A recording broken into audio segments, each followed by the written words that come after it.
3พ่อลูกเป็นตาอีตนแท้ว่า หาอยู่หากิน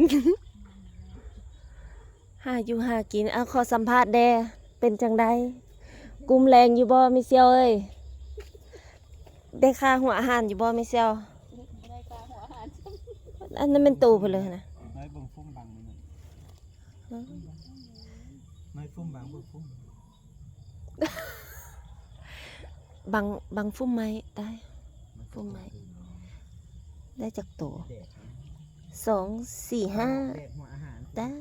ปลาเค็งตัวน้อยๆก็เอา หัวอาหารหน่อยมากแต่ว่ามันปากหยาบ แม่นล่ะบ่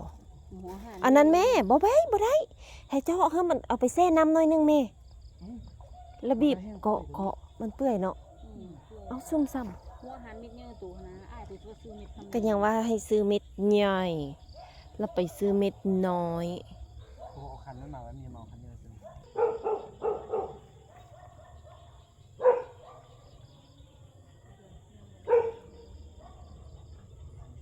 แม่ตู้บ่มาปลูกกล้วยเฮ้อแล้วบ่มีกล้วยเนาะตู้ปานอยู่แม่นี่นะกล้วยเต็มต้นไม้เต็มเอ้ามันเด้อ เอามาซื้อแม่กองนั่น เจ้า